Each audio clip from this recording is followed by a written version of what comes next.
Bonjour, très chers frères et sœurs, merci de me recevoir chez vous. Merci pour les likes, merci pour les commentaires, merci pour le partage. Merci beaucoup. Alors, je voulais aujourd'hui vraiment parler de Martin Fayoul, de son discours. Pourquoi la rencontre Félix-Antoine Tshisekedi Fayoul est une bonne chose pour la République. Voici, ça c'est mon thème. Alors d'abord, je vais dire merci à ceux qui ont commenté ma dernière vidéo. Il y avait un commentaire qui était vraiment très intéressant.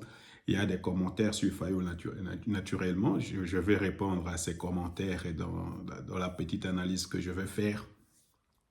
Mais aussi, je vais dire merci à une seule personne, je pense, c'était même une phrase, hein, pas plus, qui a dit il faut être précis et concis. Alors vraiment, on va essayer d'être précis et concis parce que vraiment, si j'ai une ambition, ce n'est pas d'être profond, mais d'être concis et précis et surtout que ça soit obvious, que ça soit vraiment évident. Hein? Alors, si vraiment, quelquefois, on est un peu perdu, ce n'est pas une bonne chose. On doit faire un effort pour être précis, concis, court. Hein? C'est ça qu'il avait dit, court, précis et concis. Et ça, c'est juste. Ça, c'est juste, parce que moi-même, j'aime ça. Alors, on va essayer alors aujourd'hui d'être court, précis et concis, comme le monsieur a dit. Alors, vous voyez, j'ai lu tous les commentaires, autant que ces commentaires ne sont pas encore vraiment dans la centaine, si ce n'est pas trop nombreux, je lis pour voir vraiment si je peux répondre et pour surtout comprendre la façon dont les gens sont en train de réagir et de réfléchir à certaines questions qui nous concernent, qui concernent la République démocratique du Congo. Alors, il y a des rumeurs que Fayoulou sera le premier ministre. Il y a des rumeurs que Fayoulou sera le premier ministre. Alors moi, je pense que c'est peut-être vrai et je vous donne quelques raisons pourquoi je pense que ça pourrait être vrai. Parce que d'abord, j'ai l'impression vraiment que Madame Soumi-Moi est très fatiguée. Je ne sais pas comment vous constatez. J'ai l'impression, je sens vraiment le poids de la guerre, je sens le poids de la République démocratique du Congo. Je sens cela dans sa figure, je sens cela dans ses expressions. Je ne sais pas qu'est-ce que vous en pensez, mais je pense qu'elle est vraiment fatiguée après une année. Hein. Elle est fatiguée, ça met de soi parce que je vais avoir une première ministre, je vais avoir une femme au gouvernement qui dirige. Mais je constate aussi que pendant le règne de Madame Soumi-Moi, il y a beaucoup de détournements. Vraiment, je suis désolé, mais il y a trop de détournements. On en parle dans tous les sens et ça fatigue un peu. Je ne sais pas qu'est-ce que vous en pensez. Alors, c'est pourquoi je pense que vraiment, dans le prochain gouvernement qui va venir, ça sera plus peut-être Madame Soumi-Moi, mais ça sera Martin Fayoul. Mais surtout parce que j'avais senti vraiment une certaine joie, une certaine excitation dans les discours de Fayoul, une certaine joie, même dans sa façon de s'exprimer et même dans sa phraséologie, on va mourir ensemble, des choses comme ça. Alors je me dis, ça doit être quelque chose de grand. Alors c'est possible, comme j'ai vu dans certaines chaînes, qu'il soit le premier ministre. Seulement, je pense que s'il est premier ministre, en tout cas, je vous en prie, faites parvenir cette vidéo à M. Fayoulou, à mon frère Fayoulou, parce que c'est un frère en Christ. Alors vraiment, d'abord, c'est que nous, on ne veut pas des gouvernements éléphantesques. Vraiment, on n'a pas besoin d'un gouvernement éléphantesque. Un pays aussi puissant que les États-Unis, un pays aussi puissant que la Chine, des pays aussi puissants que la France ou l'Angleterre, ils n'ont pas un gouvernement aussi éléphantesque que le nôtre. Alors, il y a des gens qui vont nous venir nous dire, les experts comme M. Kamere, pour nous dire non, il faut avoir un grand gouvernement, nous sommes un pays grand. Non, ça sont des mensonges. Parce que la République démocratique n'est pas riche, n'est pas plus grand que les États-Unis, n'est pas plus grand que la Chine, n'est pas plus grand que la Russie. Et pourtant, ils ont des gouvernements tout à fait réduits. Alors, je pense que ça, s'il sera le Premier ministre, c'est la première des choses qu'il doit faire. Il faut qu'il nous présente un gouvernement resserré. Alors, comme lui parlait, il critiquait toujours le président de la République à cause des institutions herbivores ou bijutivores, pour reprendre leur expression. Alors, je pense qu'il va vraiment tout faire pour nous débarrasser de ces institutions qui bouffent seulement de l'argent. Alors, j'ai vraiment deux personnes que je veux revoir dans le gouvernement. Pour vous, quelles sont les personnes qu'il faut revoir dans le gouvernement, hein? Alors, la première personne, je vais revoir. On peut chasser tout le monde. Vraiment, la première personne que moi, je veux revoir dans ce gouvernement, c'est Madame Kaikwamba. En tout cas, qu'on change tout le monde, mais une seule personne reste, Madame Kaikwamba. La deuxième personne que moi, je vais voir dans ce gouvernement, et ça, pourquoi je veux cela? Parce qu'il y a du résultat, mais aussi il faut qu'il y ait de la continuité. Je pense qu'on laisse cette femme pour une certaine durée à la tête de ce ministère-là, ça va changer notre diplomatie pour de bon. Pour de bon. Alors, la même chose, je pense que Moïndo Zang, le ministre du Développement rural, lui aussi il doit rester parce qu'il a travaillé. Je ne sais pas si vous l'avez suivi quand il est en train de faire l'itinéraire à l'intérieur de la République et il est en train vraiment de planifier pour que le développement commence à partir de la base. Alors, on a besoin de gens comme ça des gens de terrain qui veulent donner du résultat. Alors, ça peut continuer avec eux.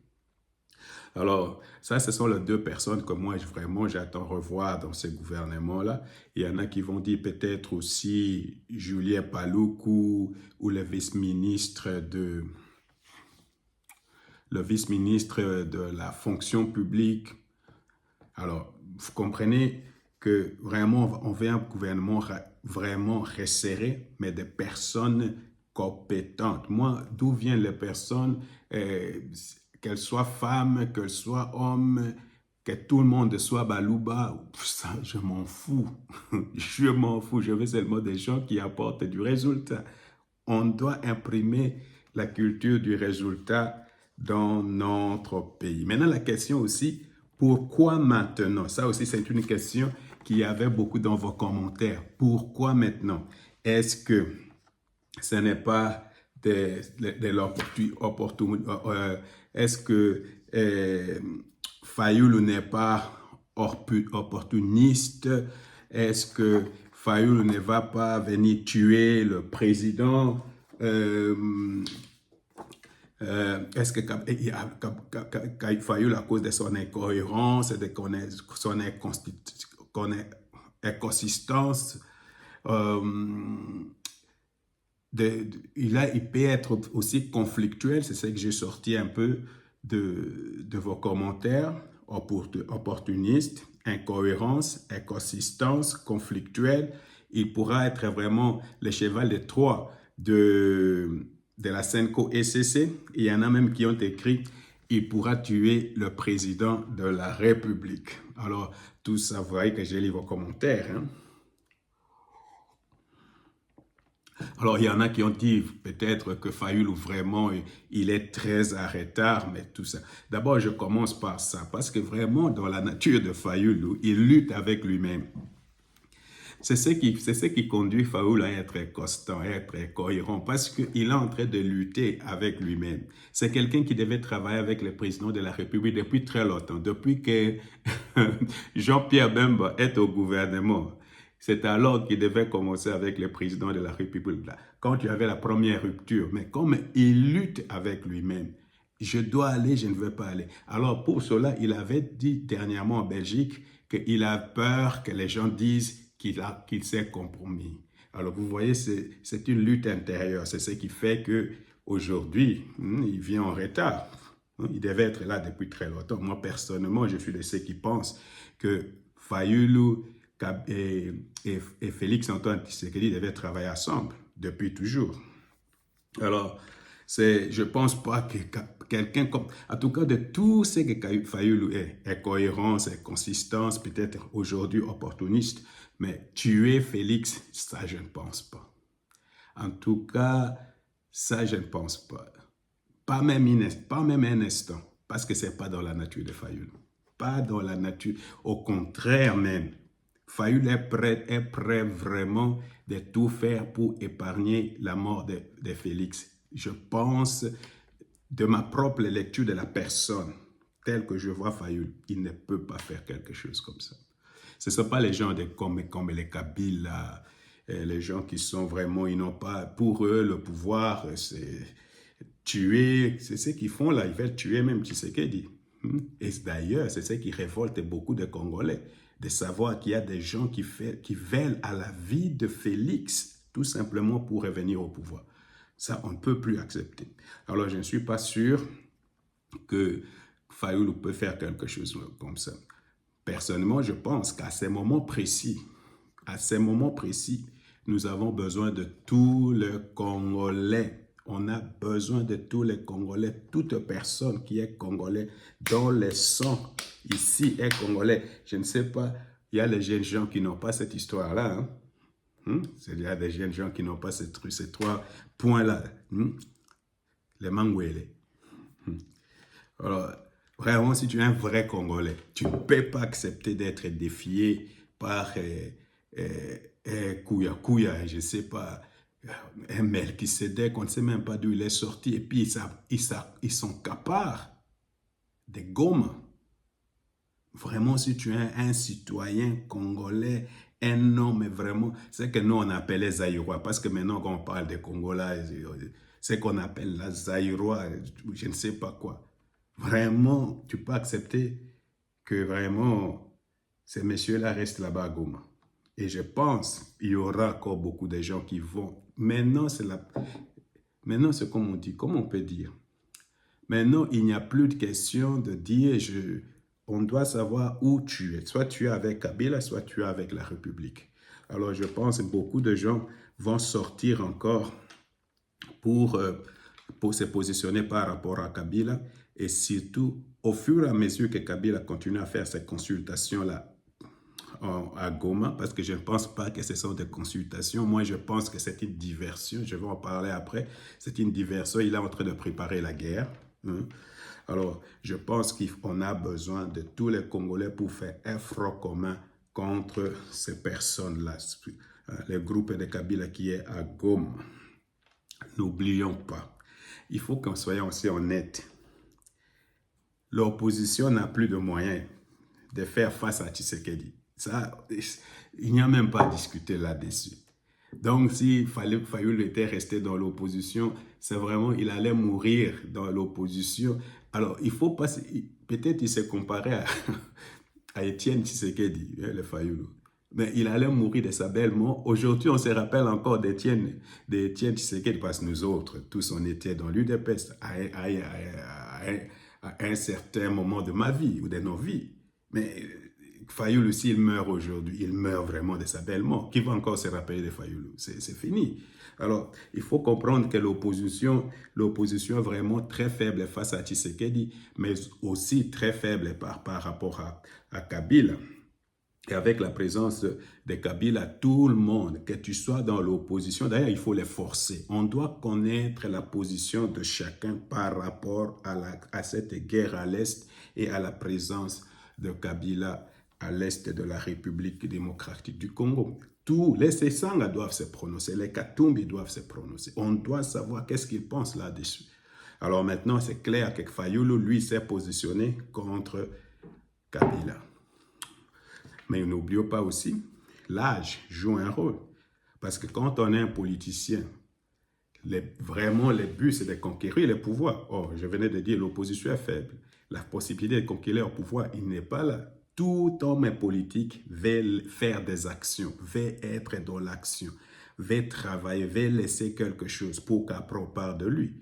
Mais là, par exemple, à 71 ans, la possibilité de l'action s'éloigne de plus en plus. Alors, c'est pourquoi je pense que Fayoulou a avalé son orgueil parce qu'il pensait qu'il est beaucoup plus intelligent, il peut être le président de la République. Il a avalé son orgueil pour accepter de travailler avec Félix Antoine Tshisekedi. Alors, je vais répéter pour ces fêtes, je vais vraiment dire une chose. Hein. Je ne sais pas pour vous, mais pour un politicien, avaler son orgueil, parce qu'ils tous, ils sont narcissiques, ils sont, ils sont orgueilleux, ils sont en but de l'amour d'eux-mêmes à un niveau pas possible. Donc, accepter de dire non, j'avale mon orgueil, j'accepte d'aller travailler avec Félix Tshisekedi, c'est quelque chose encouragé. Donc, nous devons encourager cela parce que c'est une très bonne chose, à mon sens, à mon sens. Alors, à mon sens, c'est pourquoi je pense que c'est nécessaire d'encourager que M. Martin Fayulu travaille ensemble avec M. Félix-Antoine Tshisekedi. Maintenant, en tout cas, personnellement, quand je regarde les discours de M. Fayulu et puis la réponse du président de la République par Mme Tina Salama, parce que dans leur discours, vous trouvez les mêmes mots, presque les mêmes mots, mais différents. Mais les mots qui reviennent souvent, c'est les mots survie. Les mots survie, c'est les mots, la survie de la République, survie de la République. Alors, tu trouves ça dans les discours de Fayulu, survie, sauver le pays. Et tu retrouves dans la réponse du président de la République, Tina Salama, aussi de sauver le pays. Alors, je vais lire par exemple la réponse de Tina Salama qui salue le patriotisme de Martin Fayulu en disant « Le président souhaite sauver le pays de la balkanisation ou de la perdition. » C'est le mot qu'elle a utilisé, de la perdition. Il veut former un bloc patriotique pour combattre la légitimation des actes du Rwanda en RDC. Et ça, c'est important. Il faut savoir que le Rwanda, c'est comme j'avais dit, le Rwanda se frotte le main à cause des gens comme Nanga. Le Rwanda se frotte le main à cause de Kabila. Le Rwanda se frotte le main à cause de Moïse Nyarugabo, je ne sais pas. Et hier, aujourd'hui, parce que je vais parler aussi de lui, Nyarugabo, parce qu'il a répondu aux questions de la radio Okapi. C'est maintenant que je comprends qu'il y a une alliance entre M23, AFC et les Turinero, ou je ne sais pas, Turinero, la rébellion qui est là-bas, la rébellion Tutsi, qui y a dans le Minembwe. Vous comprenez que c'est pour cette raison, ce sont ces gens-là qui étaient en train d'alimenter toute la guerre. Là. Nyarugabo a alimenté la guerre.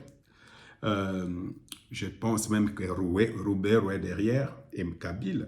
Est-ce que vraiment nous allons accepter cela si tu es vraiment un vrai Congolais?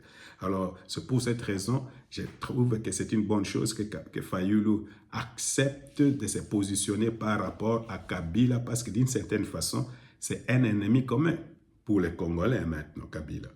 Et je vais vous démontrer que c'est un ennemi commun. Alors, la tentative malsaine de vouloir la tentative malsaine de vouloir congoliser les conflits sous des fallacieux prétextes. Alors, je trouve que pour cela, la volonté de Fayulu d'avaler son orgueil pour vraiment prêter main forte au président de la République pour qu'on fasse ensemble face à cette rébellion, à cette congolisation maintenant de la rébellion, est une bonne chose. Voilà, c'est ce que je pense. Alors, je pense que le président de la République, Martin Fayulu, a vraiment une même lecture de la situation sécuritaire au pays parce qu'ils utilisent le mot survie et menace. Et ça veut dire que la menace est réelle et c'est pour cette raison d'ailleurs, quand Fayulu dit on va mourir ensemble, c'est comme si vraiment on lui a briefé si la situation à l'est de la République démocratique du Congo avant qu'il n'échange kazakh. Alors, Kabila, sa présence à Goma doit être prise très au sérieux. Je ne sais pas comment je peux exprimer cela pour que les gens comprennent. Au fur et à mesure qu'il fait ses consultations, au fur et à mesure que j'écoute les gens qui sont là-bas, il y avait un groupe de gens qui sont venus de la diaspora, tous des Batété là, tels que j'ai vu là, tous des Batété là, des gens, parce qu'ils sont venus avec l'ancien gouverneur du Sankuru, Stéphane Mukumadi. Alors j'ai vu ça là-bas. Je pense que tous ils sont des Batete, là. Alors je comprends que toutes ces consultations-là, ce ne sont pas des consultations parce que tous quand ils sortent, ils parlent toujours paix, dialogue, non. Non. Kabila est en train de préparer quelque chose de grave. C'est pourquoi les mots survie même, les mots même, le risque de la perdition, de la balkanisation, elle est réelle. C'est pour cette raison, il faut prendre la présence de Kabila là-bas à Goma très au sérieux. Très, très au sérieux. Non, pas seulement parce que Kabila a quand même un background militaire. Il est venu au pouvoir par les armes. Beaucoup d'officiers ont été nommés par Kabila et ont prêté une certaine allégeance à Kabila. Ça veut dire que tout simplement Kabila a un réseau dans l'armée. Beaucoup d'officiers ne sont pas contents, je pense, avec Kabila, avec Félix Antoine Tshisekedi d'une façon ou d'une autre. C'était peut-être pas tribalisme ou même de la façon dont la guerre est gérée. Dernièrement, j'ai vu sur Kivu Morning Post, et j'insiste, Kivu Morning, moi je regarde toujours Kivu Morning Post pour m'informer sur les choses de l'Est et tout ça. Et je vous dis vrai, c'est une chaîne YouTube de télévision qui fait de la propagande pour les gens du M23. Mais tout au moins là, j'ai vu un titre qui m'a beaucoup intrigué, arrestation de généraux swahiliphones. Vous comprenez que derrière, c'est la même chose, c'est le même langage que celui de la Senko ECC. C'est le même langage que celui de Kabila.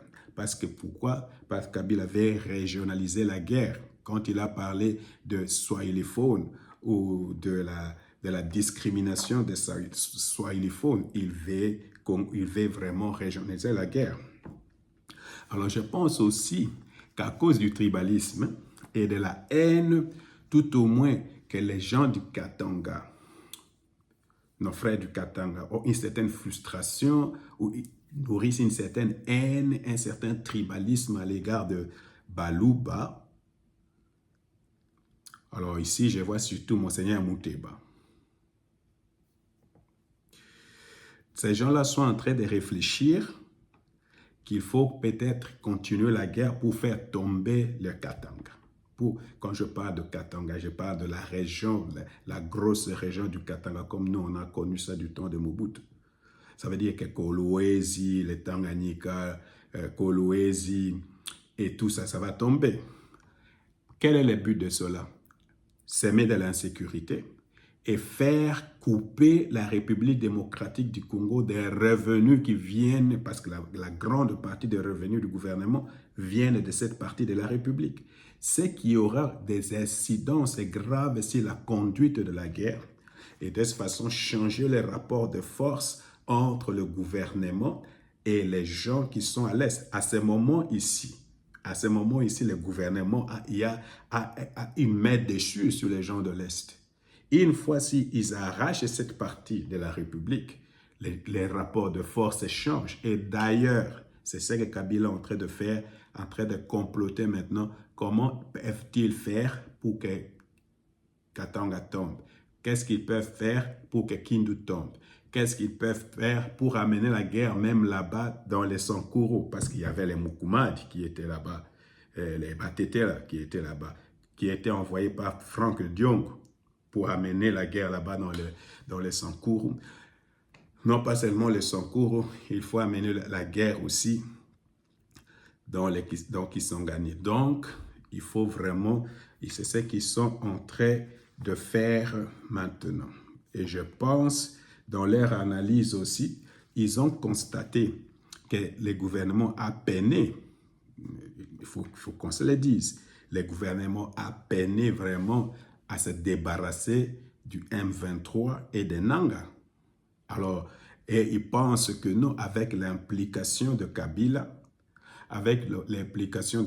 son argent, son carnet d'adresses, ses relations dans l'armée, ses relations à la République démocratique du Congo, ça devient vraiment, comme on dit, quelqu'un de très important pour ce mouvement-là. D'ailleurs, je ne sais pas si vous avez suivi les gouverneurs de la région du Goma, quand il parlait de Kabila, là, tout le monde a applaudi vraiment frénétiquement pour dire vraiment Kabila, c'est quelqu'un qui va jouer un rôle important dans leur mouvement. Donc, vous comprenez que de par son expérience de militaire, ancien président, son carnet d'adresses et les moyens militaires, il pense qu'il peut vraiment faire tête et face à Félix Antoine Tshisekedi et même au gouvernement. C'est pour cette raison on a besoin d'un leader là-bas dans les Katanga, les gens Katumbi, les gens pour balancer cela. D'ailleurs, vous allez comprendre pourquoi Fayoulou joue un rôle maintenant important dans la disposition du président de la République. Je vais l'expliquer tout à l'heure. Alors, si on avait quelqu'un là-bas, dans l'Est, pour faire face à Kabila, les choses vont changer. Katumbi, je ne sais pas, parce que Katumbi et Mouteba et Kabila sont vraiment soit ensemble. Alors c'est pour cette raison-là, en dehors du Katanga, là où Kabila vraiment a une certaine assise, c'est dans les Bandundu. Est-ce que vous le saviez, hein? Dans les Bandundu. Alors, c'est dans les Bandundu. Donc, quand vous voyez, les Bandundu est un mot beaucoup plus stratégique. Donc, il y a le Katanga, il y a les Bandundu. Les Bandundu, c'est Brazza. Les Bandundu, c'est proche de Kinshasa. Alors, vous comprenez que si maintenant, nous avons dans les gouvernements, les présidents travaillent ensemble avec Mozito. Les présidents travaillent ensemble avec Fayoulou. Tout au moins, parce que Fayoulou est quand même populaire. D'ailleurs, j'ai vu dans les élections passées, surtout dans les Kwilu là-bas, dans les élections passées, c'est là où il avait le plus de scores. Quand s'il a gagné quelque chose vraiment, je pense, il avait 1%, je pense. Rappelez-moi combien de pourcentages il avait, il avait aux élections, je pense, il avait 1,5%. Hein. Tout cela, c'était la grande partie de ces quelques électeurs qu'il a eu, c'est dans les gros Bandundu, surtout dans les Kwilu là-bas. Alors, si il y a Fayoulou, il y a notre vieux, le vieux là du Parlement, là, c'est parce que le vieux vraiment, il est très nationaliste, hein? Le vieux est très nationaliste. Le vieux est très nationaliste, je sais pas, le vieux Mbosso, il est très nationaliste. Alors, si vous avez le vieux Mbosso, vous avez Mouzito et tout ça, vraiment, vous voyez que non, parce qu'il faut qu'on se le dise, les politiques en République démocratique du Congo restent encore sociologiques. Ça reste vraiment par rapport aux personnes. Par rapport aux personnes. Alors, vous comprenez que si vraiment on a M. Fayoulou encore au gouvernement, peut-être en position de Premier ministre, ça devient aussi une façon vraiment de sécuriser ou tout au moins de mobiliser cette partie de la République contre Kabila et ces gens là-bas à l'Est. Moi, je pense aussi que, et là, c'est les côtés humanitaires du président de la République. Parce que je pense que c'est un humain, hein, c'est un humain. Maintenant ça fait 3 ans, je venais de faire une vidéo c'était la semaine passée, ou je ne sais pas, il y a 2 jours, où j'étais en train de dire que le président Félix Antoine Tshisekedi est un homme seul. Peut-être une autre personne qui le soutient, c'est peut-être Bemba, surtout dans la conduite de cette guerre. Vraiment, ça, vous ne comprenez pas combien il y a de la pression sur lui. Alors, s'il faut avoir vraiment tout à fait d'une façon humaine, quelqu'un qui peut venir te soutenir, comme j'avais expliqué avec Josué qui faisait la guerre directement au front, mais il y avait Our et il y avait Hur en français, et puis il y avait Aaron avec Moïse qui tenait les mains de Moïse, et pendant ce temps, la guerre, ils étaient en train de gagner. Quand ils baissaient les mains, les Amélécites étaient en train de gagner. Vous comprenez que c'est très important d'avoir des personnes à qui tu peux faire confiance et qui peuvent vraiment porter certaines pressions avec toi. Alors, le président l'a bien fait jusqu'au maintenant, mais il a besoin de certaines personnes qui peuvent soutenir ses mains. Et dans ce sens-là, je pense qu'il y a un certain nombre de personnes qui ont prouvé dans cette agression qui sont constants dans leur condamnation du Rwanda. Je pense peut-être à Fayulu, je pense à Bemba, je pense à Mosito, je pense aussi au docteur Mukwege. Et puis si ces gens-là peuvent se mettre à ça, et dans une certaine mesure, si on peut convaincre Katumbi pour faire partie de ce groupe-là, je vous dis, la guerre va finir le plus rapidement possible à l'est là-bas. Je sais qu'il y a peut-être les accords qui vont venir comment ça s'appelle, de Washington. Tout ça, ça va venir. Tout ça, ça va venir. Mais c'est très nécessaire. Moi, je ne sais pas comment je peux vous expliquer ça. Je crois qu'il y a un deal qui vient. Je crois qu'il y a ces accords qui seront faits au niveau de Washington.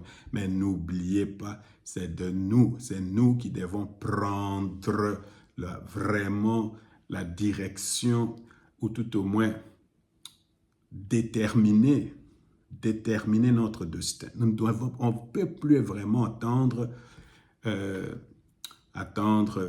que les États-Unis viennent nous aider, ou ou la Russie, ou la Chine. Non, on doit vraiment arriver au point où nous disons, nous sommes un peuple, nous sommes mûrs et nous pouvons quand même nous diriger nous-mêmes. D'ailleurs, c'est ça la critique qu'on fait de nous, le noir. On ne peut pas se diriger nous-mêmes. On ne peut pas faire des choses pour nous-mêmes. Alors, j'étais en train de voir, il y a des gens qui disent, non, maintenant avec Trump et tout ça. Moi, je sais, et je suis vraiment peut-être l'une des personnes très informées, mais je ne suis pas vraiment des gens qui pensent qu'on doit encore remettre le pouvoir aux gens. Non, maintenant, c'est nous qui décidons comment on doit être gouverné. Nous devons prendre notre destin en main. Alors, je pense que Kabila, c'est la personne qui vraiment fait que tous les opposants, toutes les personnes qui s'opposaient à lui se réunissent.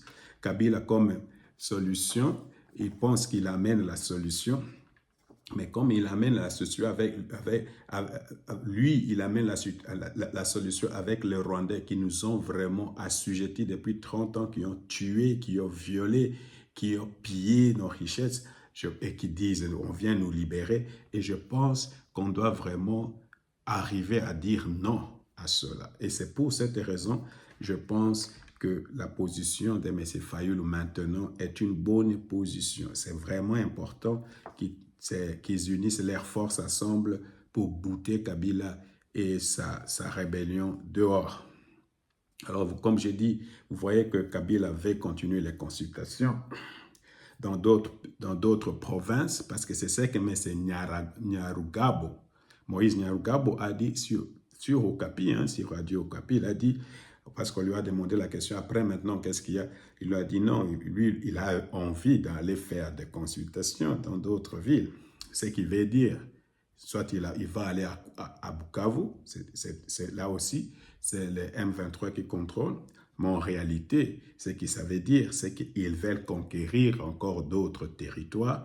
Et c'est comme ça qu'ils peuvent avancer petit à petit pour changer les rapports de force, changer les rapports de force entre Félix et Kabila. Alors, quand les gens sortent là, Kabila avait la paix, Kabila avait la paix, Kabila avait la paix, il ne veut pas la paix. D'ailleurs, c'est que, parce qu'il y avait un groupe des hommes de la diaspora qui étaient là-bas. Alors, ce ne sont pas les hommes de la diaspora, ce sont des Batetela. Des Batetela du Sankuru, l'ancien gouverneur du Sankuru, il est venu d'ici, je ne sais pas, parce que quand on parle de la diaspora, quelqu'un qui a été déjà gouverneur, je ne sais pas pourquoi on appelle encore de la diaspora, c'est une diaspora médiocre.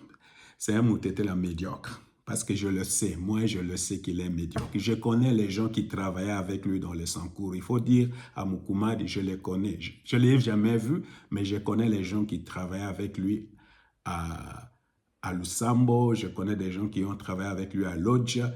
Et c'est l'un des plus piètres, médiocres gouverneurs. Il était tout le temps en train de voler. Et il avait même beaucoup de difficultés avec les gens autour de lui parce qu'il était en train de voler. Moi, on me l'a dit parce que je connais les gens qui travaillaient avec lui, surtout dans les travaux publics. C'est un voleur.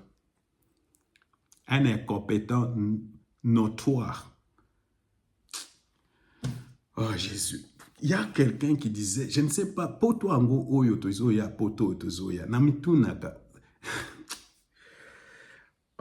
Il y a des gens qui sont ici en Europe, mais ils raisonnent encore vraiment comme dans la, comme vraiment, c'est comme s'ils avaient quelque chose, les restes, comment on dit, les crottes, ou je ne sais pas, dans la tête, là, vraiment, j'ai toujours dit ça. Il y a beaucoup de gens qui vivent en Europe, mais ne vivent pas en Europe.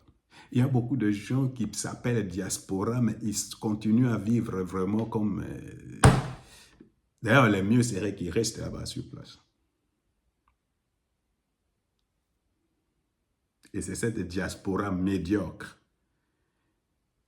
qui est allée là-bas pour parler à Kabila.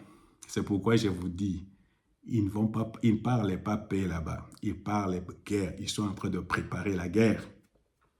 Ils sont en train de préparer la guerre. Alors, quand tu vois les Mukumadi là-bas, il va amener la rébellion. D'ailleurs, à son époque, là, c'est lui qui avait amené la rébellion vers les Sankourou. Mais cette fois-ci, essayez là-bas. Essayez, vous allez voir ce qui va vous arriver. Alors, lui, il a dit comme ça, notre message, c'est les Mukumadi qui parlent, les gens que Franck Diongo ont envoyé avec Mukumadi, ils étaient à peu près 10 personnes comme ça. Notre message, à peu près 6 personnes, notre message, nous de la diaspora, je ne sais pas pourquoi il parle de la diaspora, je ne sais pas pourquoi les gens, parce que la diaspora, elle est diverse, elle est grande. Alors, quelques personnes parlaient de la diaspora, était clair, demander la libération totale de la nation, mais nous avons rencontré la sagesse là où la fougue de la jeunesse, de la population, la détermination était de terminer tout de suite, en finir. Nous avons senti une sagesse qui nous a appelés à la retenue et à la paix. Rien d'autre que la paix. Unissons-nous comme une nation, unissons la nation et la cohésion nationale. Je ne sais pas ce qu'il veut dire. De toute façon, c'est de n'importe quoi, mais je voulais tout simplement, pour vous dire tout simplement, Kabila fait des consultations. Ces consultations, c'est vraiment de la poudre aux yeux. Il est en train de préparer la guerre pour continuer vers d'autres régions. Alors, comme je venais de dire, il faut s'attendre à ce que Kabila aille vers Goma. Il va étendre son royaume vers de Goma à Kindu, à Kisangani, dans les Sankourou. N'oubliez pas, quand tu es déjà à Kindu, tu es directement dans les Sankourou, ce n'est plus loin, dans les Katanga, dans Kolwezi et dans Kalemi. Alors, il faut absolument faire quelque chose. Alors, de ce qui précède, mais Fayoul a pris une bonne décision, à mon sens, de s'unir à Félix Tshisekedi pour bloquer les avancées de la scène de Kabila, d'abord, pour bloquer vraiment Kabila d'une certaine façon, parce que quand vous voyez maintenant les réactions des gens de kabilistes, quand vous voyez les réactions, surtout les gens de AFC-MC, tu sens que vraiment la décision de Fayoulou, le discours de Fayoulou les a déstabilisés. La CNCO ECC est déstabilisée et surtout, il a sémé la confusion dans les camps de l'ennemi, du M23 et de Kabila. Alors, c'est pour cette raison que personnellement, je pense qu'il faut soutenir cela parce que je suis vraiment regardé mes vidéos depuis toujours. Je disais, j'encourage que M. Félix Antoine Tshisekedi et Fayoulou travaillent ensemble. Alors, vous savez, je constate en parlant de ces messieurs de la diaspora et des Mukumadi et surtout des gens qui vont faire la consultation avec Kabila, je constate seulement que la maladie du Congo, ce sont ses enfants. Le Congo est malade de ses enfants. Alors, Jean Koubal, l'une des personnes que je regarde bien, parce qu'il est réfléchi, il a dit quelque chose comme ça, je ne sais pas d'où il a la citation, il a dit « Le peuple le plus con d'Afrique, c'est le peuple congolais. » Alors, je ne sais pas si nous devons toujours avoir ce qualificatif de con de toute l'Afrique, parce que nous sommes nous acceptons tout, nous justifions tout, même l'injustifiable. Alors, si je dis une chose, l'autre fois, j'ai demandé la question. Qui des Balouba et des Banyamulenge dans notre pays ont tué depuis 30 ans? Vous connaissez une fosse commune où les Balouba ont tué des Congolais? Je vous donne l'exemple. Makenga. Depuis 30 ans, Makenga est en train de tuer les Congolais. Depuis 30 ans, il est en train de tuer les Congolais. Les Willingoma, depuis, ils sont en train de tuer les Bissimo, depuis, ils sont en train de tuer les Congolais. Donc, Kabila peut-être aussi, parce qu'on dit qu'il était toujours associé avec lui, il est en train de tuer les Congolais. Mais tu vas voir, les gens vont aller là-bas, en train de rire avec lui, de trouver qu'il est quelqu'un de bien. Alors, si on dit de 30 ans, qui était au pouvoir depuis 24 ans? Parce que Félix est seulement 6 ans au pouvoir. Il y a même des gens qui commencent à parler même que les choses sont pires depuis 6 ans. Alors, vous comprenez, c'est pour cette raison que je dis, je ne sais pas comment je peux vous expliquer ça, parce que je vis dans un pays où on dit plus jamais ça. Dans ce pays ici, on dit plus jamais ça. Ici en Allemagne, c'est la même chose que tu vas écouter en Israël. Plus jamais ça. Ici, par exemple, il y a le parti d'extrême droite, hein, c'est le parti le plus populaire maintenant, AfD, avec à peu près 30%, les plus populaires. Mais tous les Allemands se mettent ensemble pour essayer d'empêcher ces gens-là à venir au pouvoir. Que ce soit les communistes, que ce soit les socialistes, que ce soit les libéraux, tout le monde, on ne veut pas revivre ces choses-là dans ce pays. Plus jamais ça. Mais nous, on accepte tout. C'est pourquoi nous devons arriver à ce point-là de dire plus jamais ça. Alors, nous devons vraiment imposer la disgrâce à toutes ces personnes-là qui sont à l'Est, les Kabila, les Nanga. Il faut vraiment les imposer une forme de disgrâce. Il faut vraiment devenir intransigeant contre les gens qui tuent, qui pillent, qui violent. Il faut devenir intransigeant pour les gens qui prennent les armes et qui se font instrumentaliser pour venir tuer les Congolais. Il faut vraiment qu'on arrive à ce point-là. C'est pour cette raison qu'il faut finir avec l'impunité et surtout la façon d'absoudre certaines personnes.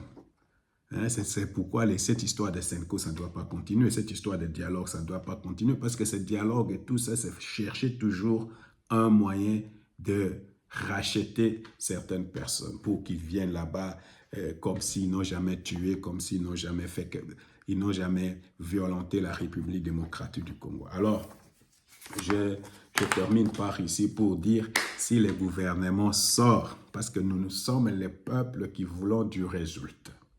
Il faut qu'on imprime la culture du résultat. Si alors M. Fayoul arrive à produire un gouvernement, insistons pour que Mme Kai Kwamba rentre dans ce gouvernement. Insistons pour que peut-être, comment il s'appelle, Moïse Zang rentre dans ce gouvernement. C'est deux personnes pour moi, je ne sais pas pour vous qui encore peut rentrer dans ce gouvernement, mais tout au moins, si même on ne reprend pas Moïse Zang, mais on doit reprendre Mme Kai Kwamba. Et il n'y a plus à démontrer. Cette femme-là a amené du résultat depuis qu'elle est dans ce ministère. Les accords de principe ont été signés. Dernièrement, j'ai vu que la République démocratique du Congo devient le vice-président du Conseil de sécurité. Il y a des nouveaux passeports qui sont là. Il y a le Rwanda complètement enterré. Je ne sais pas si vous voyez ça. Les Rwanda, la diplomatie du Rwanda complètement enterrée. Comment expliquer que là-bas en Ouganda, même le Rwanda condamne les M23? Même le Rwanda condamne le M23. Là-bas, ils étaient dernièrement à Kampala, n'est-ce pas? Donc, il y a vraiment du résultat depuis que cette femme, il y a à peu près une année seulement. Alors, donnez-lui 5 ans, donnez-lui 6 ans, et vraiment, toute la diplomatie de la République démocratique du Congo va changer. Moi, ce qui me fait vraiment, je me sens en sécurité quand cette femme-là est en train de négocier au nom de la République démocratique du Congo. Je me sens fier quand elle parle. Parce que tu sens la fierté d'être congolaise. Pas des gens là-bas qui se cachent, ils ont honte d'être congolais, ils ne connaissent pas ce que le Congo représente et des choses comme ça. Voilà pourquoi je pense que s'il y a un gouvernement, cette personne-là, la Madame Kaikwamba, doit revenir. Nous devons pétitionner le président de la République pour que cette femme-là revienne parce qu'elle a donné du résultat dans son secteur. Il y a quelqu'un, je pense, qui a encore besoin de moyens, qui a fait déjà un travail de préparation, c'est Moïse Dozangue, et il a besoin de moyens pour maintenant appliquer ce qu'il a planifié pour que les choses commencent à marcher. Mais quand je vois les gens qui sont, par exemple, dans les projets de 145 territoires, tout de suite, il faut enlever. Il faut enlever. Ça, c'est un projet phare du président de la République. Ils ont tué ça. Il faut enlever. Alors, par exemple, à la défense. Mais c'est Fayoul. Il faut m'écouter. À la défense, vous prenez un militaire. Prenez le général Kassong Kibouik ou Kabouik, ou je ne sais pas, Kassong du service national. Prenez M. Luboya. On sent que ce sont des gens, au moins, qui savent organiser quelque chose. Pas venir avec des discours du plagiat et des choses comme ça. Vous comprenez? Alors moi, vraiment, nous devons imprimer dans notre pays la culture des résultats. Très chers frères et sœurs, que le Seigneur nous bénisse.